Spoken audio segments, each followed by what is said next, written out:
Sesión número 10. El tema de hoy va a ser respecto a la sexualidad, la salud sexual y género. De acuerdo al diagrama de los niveles de organización de la materia, el día de hoy nuevamente nos vamos a ubicar al nivel sistemas y en concreto vamos a platicar sobre el sistema reproductor femenino y masculino. Recordemos que existen microorganismos que habitan en nuestro ambiente y nos pueden provocar enfermedades e incluso hasta la muerte. A estos organismos los vamos a llamar patógenos.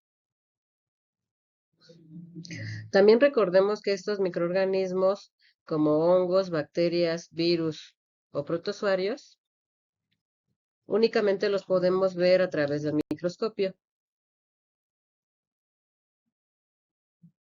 Y esos patógenos nos pueden provocar enfermedades. Recuerden también que hemos revisado el concepto de enfermedad y llegamos a revisar que existen enfermedades transmisibles y no transmisibles. El día de hoy vamos a profundizar un poco más sobre las enfermedades transmisibles. Recordemos también que para preservar nuestra salud interviene el sistema inmune. La sexualidad es un aspecto central de la vida del humano y está presente a lo largo de todo nuestro ciclo. La sexualidad va a abarcar las características biológicas con las que nos identificamos como hombres o mujeres. Abarca también las identidades y papeles del género. Abarca el erotismo y el placer. Abarca la intimidad, la reproducción y la orientación sexual. Por otra parte, la sexualidad se vivencia y se expresa a través de nuestros pensamientos, nuestras fantasías, nuestros deseos, creencias, las actitudes que tomamos, los valores con los que nos guiamos, las conductas, las prácticas, los papeles y las relaciones interpersonales. Por otra parte, la sexualidad está influida por la intersección de muchos factores, como los biológicos, los psicológicos, sociales, económicos, políticos, culturales, éticos, legales, históricos y religiosos. Por ello, cuando hablamos de sexualidad, decimos que es una situación multifactorial. Como ya lo vimos en la imagen anterior, estamos hablando de los factores biológicos, psicológicos y sociales, los éticos, los afectivos y los culturales.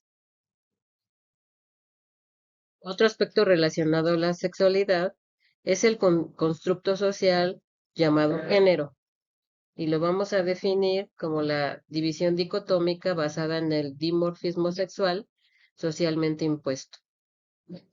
Esto supone que estamos obligados a identificarnos con un género en contraposición con el otro, suprimiendo las semejanzas que existen entre los sexos y reprimiendo los roles femeninos que se pueden presentar en varones, así como los roles masculinos que podemos presentar las mujeres. Esta idea supuesta de complementariedad natural de los sexos origina la división sexual del trabajo y la heterosexualidad obligatoria. Vamos a establecer las diferencias que hay entre el término sexo y género. Cuando hablamos de sexo, nos referimos a los determinantes biológicos como la información genética, ya saben, XXXY, o las diferencias anatómicas, es decir, el aparato reproductor femenino y el aparato reproductor masculino. También nos referimos a las características físicas, a las categorías como hembra, macho o intersexual. Y cuando estamos hablando de género, nos estamos refiriendo a que se trata de un constructo social y cultural donde se establecen roles y expectativas de lo que se espera de nosotros. Cuando hablamos de género, podemos platicar de la identidad de género y la expresión de género. Y podemos decir que el género es un aspecto aprendido y cambiante a lo largo del tiempo, en las sociedades y su cultura. La división sexual de trabajo es la forma en que se reparten las tareas según seas hombre o mujer. Se descansa bajo las ideas de los roles de género que son asignados tanto a mujeres como a varones. Por ejemplo, los roles de género asignados a las mujeres es el trabajo doméstico, el cuidado de hijas e hijos, la educación de los mismos y la cohesión en el hogar. Mientras que los roles asignados a los hombres es la responsabilidad de proveer económicamente a la familia, la responsabilidad de proteger a su familia y la responsabilidad de realizar trabajos pesados que se requieren esfuerzo físico. Como te darás cuenta, esta división del trabajo tiene algunos aspectos que nos pueden perjudicar un poco. ¿En qué sentido menciono que nos pueden perjudicar un poco? Bueno, estos roles de género promueven desigualdades sociales porque la división sexual del trabajo sobrevalora los roles masculinos sobre los roles femeninos. Esto implica que se desvalorice el cuidado y el trabajo doméstico. Implica que el poder se concentre en un solo género y que se limite la capacidad de elegir. Es decir, el hecho de que no se valore el trabajo doméstico implica que el ama de casa trabaja sin pago alguno y por lo tanto se deriva en la dependencia hacia su esposo. También implica la doble jornada, es decir, las mujeres que trabajan fuera del hogar, al llegar, necesitan trabajar ahora dentro de su casa en las labores domésticas y eso implica una desigualdad de tiempo libre para el descanso. Por otra parte, em, cuando estamos hablando de la concentración del poder, nos referimos a que los hombres se ven obligados a no fallar, a no llorar y a no cuidar a sus hijos. Esto implica una desigualdad de tipo emocional y de salud. Por otra parte, la concentración de poder deriva en la diferencia de salarios que pudiera percibir el hombre y la mujer. Es decir, hay una desigualdad salarial. Finalmente, esa capacidad de elegir orilla a que carreras que se consideren propias de la mujer y que un hombre quiera estudiarlas, pues provoca burla. Y lo mismo, carreras que se consideran propias de los hombres y que una mujer tenga el interés de estudiarlas, implica que se le considere atípica e incluso hasta machorra o marimacha. Y bueno, todo eso deriva en las burlas. Ante todo este contexto social, em, se busca la igualdad de género, es decir, la construcción de una sociedad más justa donde todas las personas, sin importar si eres hombre o mujer, tengan las mismas oportunidades, derechos y valor para desarrollarnos plenamente, vivir con dignidad y con libertad. Por lo tanto, la igualdad de género busca valorar y reconocer el trabajo doméstico y de cuidados, es decir, que el trabajo del hogar y de cuidados sea reconocido, valorado, compartido equitativamente, que se traduzca en autonomía económica y en tiempo libre para todas las personas que conviven en el hogar. La igualdad de género también busca distribuir el poder y la toma de decisiones, o sea, que tanto mujeres como hombres participen en igualdad en todos los espacios familiares, laborales, políticos y sociales. Es decir, que no existan posiciones por cumplir estereotipos de género. La igualdad de género también nos busca garantizar igualdad en el salario. Eso implica que todos tengamos oportunidades de empleo, ingresos con derechos laborales y el mismo salario por el mismo trabajo. Por otra parte, la igualdad de género busca cuidar la salud emocional y mental. Al tener una relación equitativa y libre de violencia, las personas podemos expresar nuestras emociones y de cuidar y cuidarnos. Finalmente, la igualdad de género permite garantizar la libertad de elección y de desarrollo. Es decir, que tanto niñas, niños y todas las personas podamos elegir qué queremos estudiar, cuál va a ser nuestro proyecto de vida, sin que intervengan estereotipos que muchas veces nos limitan. En la actualidad, gracias a esta búsqueda en la igualdad entre géneros, también favorece la responsabilidad compartida en la crianza de los hijos y las hijas. Es decir, cuando todas las personas adultas responsables participan de manera equitativa en el cuidado, en la educación y en el bienestar de los niños y de las niñas. ¿En qué va a consistir? Bueno, pues que cualquiera de los dos tutores alimenten y cuiden a sus hijos, que ambos puedan apoyar en las tareas escolares, que brinden apoyo emocional y afectivo, que establezcan reglas y límites en la educación, que tanto papá como mamá puedan llevar a sus hijos a controles médicos o a la escuela y que todos los integrantes de la familia puedan realizar actividades del hogar, sobre todo los enfocados en la crianza. Ahora, ¿por qué es importante esa responsabilidad compartida? Bueno, porque va a evitar que toda la carga del hogar recaiga solamente en la mujer. También permite que los hombres participen activamente en el cuidado y ellos se vean con esa libertad de expresar su afecto. Y también permite o fortalece la convivencia familiar dentro del respeto y la igualdad de género. Anteriormente habíamos comentado que la sexualidad es multifactorial, es decir, que una gran diversidad de factores intervienen en este aspecto importante de la vida. A partir de ahorita vamos a poner más énfasis en el factor biológico. Vamos a platicar del cambio corporal, de las hormonas y de la salud. La clase anterior habíamos platicado de aquellas hormonas que permiten la expresión de caracteres sexuales secundarios en mujeres, como el estrógeno y la progesterona. Y también hablamos de la hormona que induce a la obtención de los caracteres secundarios masculinos.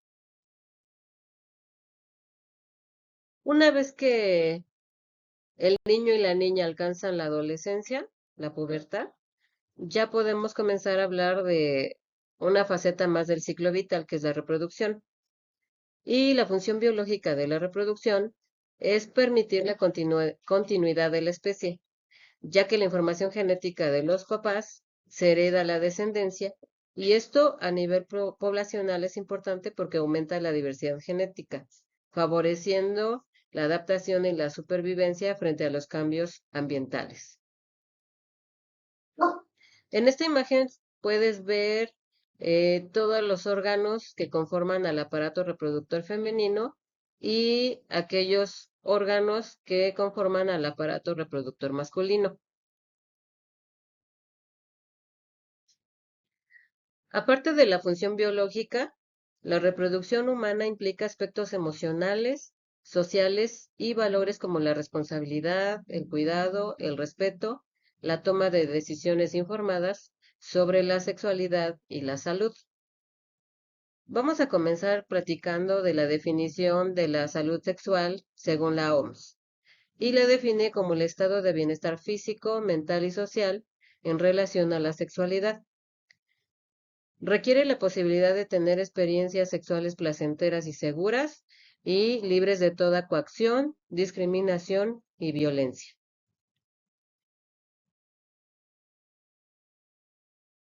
Para desglosar un poco más esta definición de la salud sexual, comencemos abordando lo que son los derechos sexuales. Primer punto, los derechos sexuales son parte de nuestros derechos humanos. Nos reconocen como personas libres, dignas y con capacidad de decidir sobre nuestro cuerpo, nuestra sexualidad y nuestra vida. Los derechos sexuales incluyen derecho a decidir sobre mi cuerpo y mi sexualidad, derecho a la privacidad y a la confidencialidad, derecho a recibir información veraz y científica, derecho a la salud sexual y reproductiva, el derecho a la igualdad y no discriminación, derecho a una vida libre de violencia, el derecho a decidir con quién y cómo me voy a relacionar, el derecho a formar mi proyecto de vida y el derecho a participar y ser escuchado. En su conjunto, todos estos derechos nos permiten tomar decisiones. Sin embargo, a pesar de que contamos ya con derechos sexuales, culturalmente nos vemos influenciados por algunos mitos sobre la salud sexual. Por ejemplo, el mito de que si no tengo relaciones sexuales, no necesito informarme sobre la salud sexual. La realidad es que el informarnos nos ayuda a tomar mejores decisiones, a cuidarnos, a respetar nuestro cuerpo y al respetar a las demás personas. Otro mito común en nuestra sociedad es que en la primera vez que tenemos relaciones sexuales no hay riesgo de embarazo ni de infecciones. La realidad es que siempre va a existir el riesgo de un embarazo o infecciones desde el primer contacto sexual que podamos tener. Otro mito eh, enuncia que solo las personas con vida sexual activa necesitan ir al médico. No, la realidad es que todas las personas necesitamos informarnos para prevenir enfermedades sin importar la actividad sexual que tengamos. Otro mito es que usar condón significa que no confío en mi pareja. La realidad es que usar condón es una forma de cuidarme y de cuidar a mi pareja. Es una cuestión de responsabilidad y respeto. Otro mito enuncia que las enfermedades de transmisión sexual solo se transmiten por relaciones sexuales con penetración, cosa que no es cierta. En realidad, algunas enfermedades de transmisión sexual pueden transmitirse a partir de contacto genital, a partir de contacto oral o anal, incluso sin penetración. Otro mito más común es que el tamaño del pene determina el placer. Y no, el placer no depende del tamaño, sino de la comunicación que se establece entre la pareja, el respeto, las caricias y el conocimiento del cuerpo, tanto de la pareja como el propio. Otro mito más es que usar condón reduce el placer. Y no, el condón no reduce el placer, al contrario, permite tener más confianza en que no va a haber un embarazo, permite que haya una tranquilidad emocional y ustedes ya conocieron que existe un sistema nervioso y a través de nuestro sistema nervioso y las caricias nosotros podemos estimular a manera de que también nos protejamos con condón para evitar infecciones de transmisión sexual. Hablando del condón, es pertinente que comencemos a platicar sobre los métodos anticonceptivos. Empecemos con qué son los métodos anticonceptivos. Bueno, son estrategias, dispositivos o medicamentos que van a ayudar a prevenir los embarazos no planeados. Em, y bueno, aquí en la imagen pueden observar que hay una diversidad de métodos anticonceptivos. Los vamos a clasificar como métodos de barrera. Aquí es donde precisamente se ubica el condón, ya sea masculino o femenino, también el diafragma y el capuchón cervical. También existen métodos permanentes como la esterilización femenina y la esterilización masculina. Otros tipos de métodos anticonceptivos son los métodos intrauterinos. Estamos hablando del DIU del cobre y del sistema intrauterino hormonal. Otro tipo de métodos anticonceptivos, aunque no son muy recomendados, es el método del ritmo, el método de la temperatura basal, el método del moco cervical y el método sintotérmico. También hay métodos hormonales. Estamos hablando de las píldoras anticonceptivas, los parches anticonceptivos, el anillo vaginal, las inyecciones hormonales, implantes subdérmicos y el sistema intrauterino hormonal. Otro ejemplo de métodos anticonceptivos pudiera ser los métodos de emergencia, como la píldora y la colocación de un DIU de cobre con emergencia. Y bueno, en esta imagen podemos ir viendo la diversidad de ventajas que hay. Ahora, ¿qué método anticonceptivo vamos a elegir? Bueno, ya depende del interés que tú tengas, de cómo va a reaccionar el cuerpo ante cualquiera de estos métodos y siempre, siempre se tienen que elegir con asesoría médica. En esta imagen podemos ver con mayor detalle esa diversidad de métodos anticonceptivos que actualmente ya contamos. Vuelvo a repetir, tenemos que elegir aquel método anticonceptivo con el que nosotros nos sintamos más cómodos. Esa variedad de métodos anticonceptivos no se utilizan únicamente para prevenir embarazos, también se utilizan para prevenir infecciones de transmisión sexual. Y bueno, comencemos a ver algunos aspectos importantes.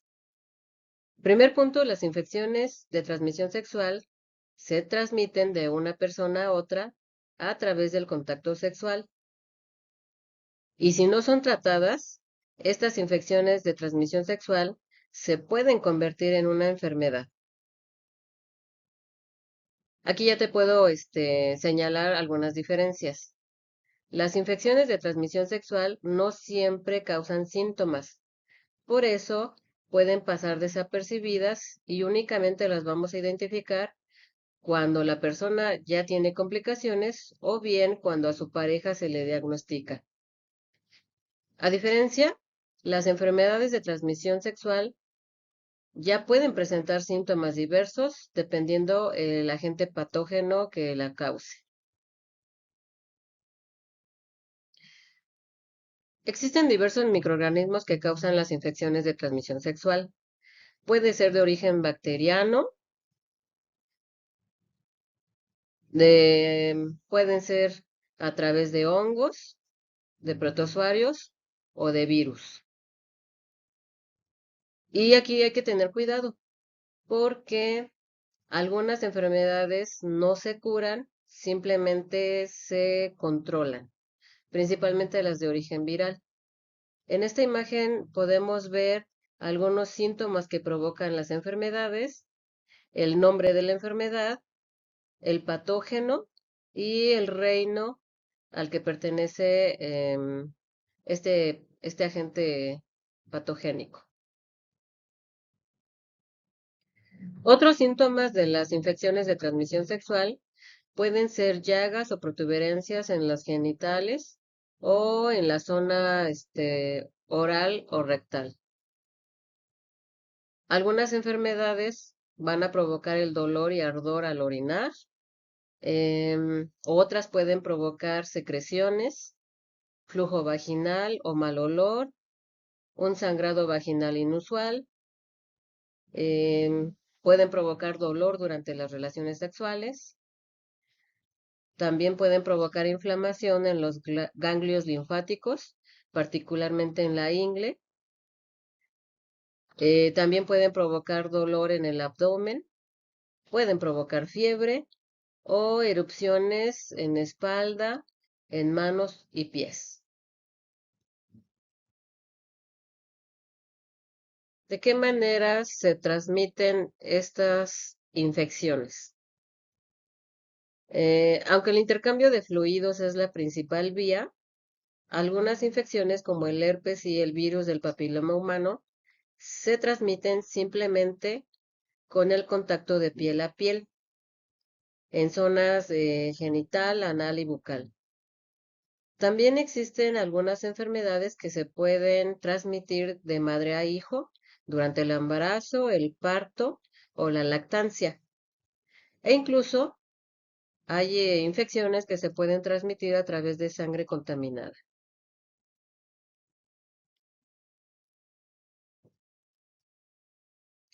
¿Cuáles son los factores de riesgo para contagiar o contagiarse? Toda persona sexualmente activa corre el riesgo de contraer o contagiar alguna enfermedad de transmisión sexual. Existen factores que pueden aumentar ese riesgo, como son tener relaciones sexuales sin protección, tener contacto sexual con varias parejas, tener una infección desde hace mucho tiempo y el hecho de que tengamos una infección, podemos presentar otro tipo de infecciones. Otro factor de riesgo es tener relaciones sexuales contra nuestra voluntad o bien abusar del alcohol y drogas ilícitas que inhiben tu juicio y por eso a veces se participa en conductas de riesgo.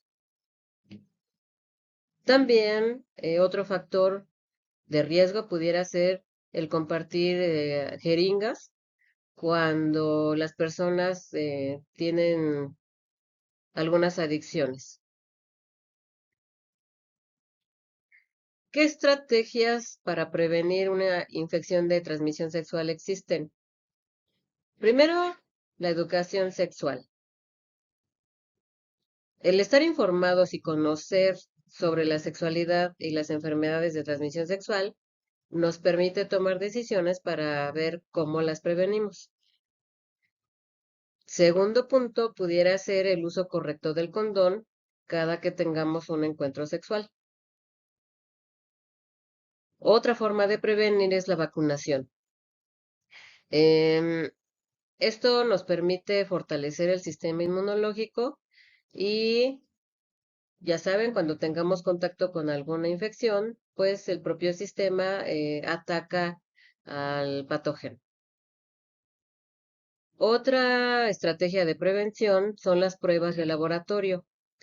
Es recomendable realizar estas pruebas para detectarlas a tiempo y tener tratamiento médico oportuno y adecuado. Y también otra estrategia para prevenir las enfermedades de transmisión sexual es reducir las conductas de riesgo que enumeramos en la imagen anterior.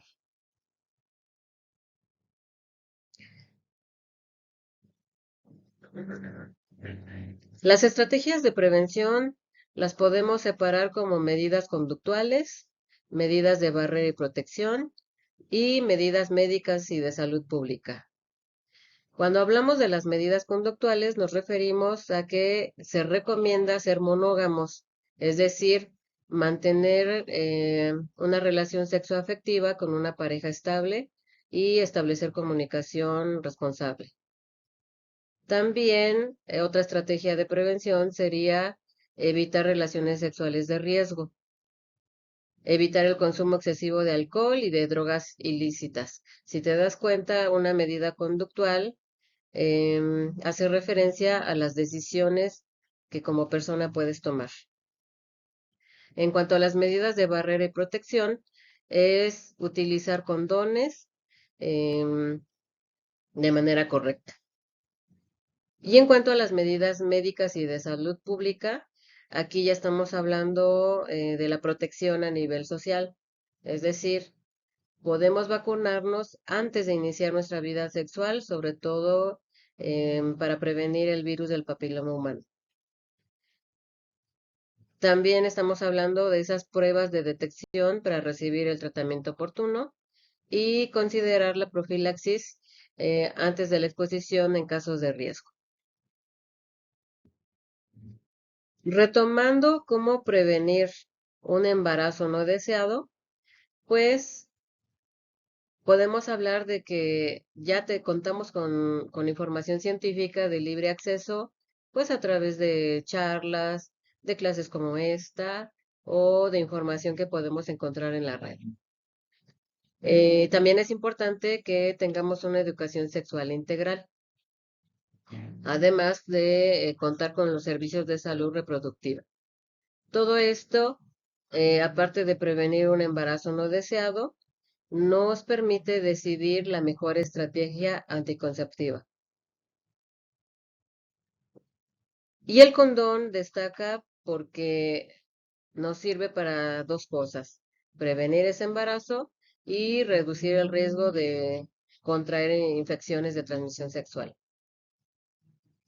Y bueno, aunado a lo anterior, nosotros podemos prevenir con otras formas, como la comunicación y respeto con nuestra pareja, tener esa libertad para expresarnos, decir lo que sentimos, eh, establecer la escucha activa hacia nuestra pareja para fortalecer la relación.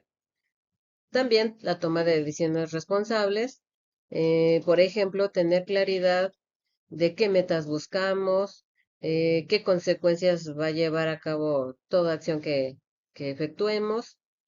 Y también es importante conocer a nuestro cuerpo, entender cómo funciona, cómo es nuestro ciclo reproductivo y bueno, en función del conocimiento que uno tenga del cuerpo, pues permite comparar y cuando identifiques algo que es atípico, puedes ir al médico y poder identificar si se trata o no de alguna posible infección de transmisión sexual.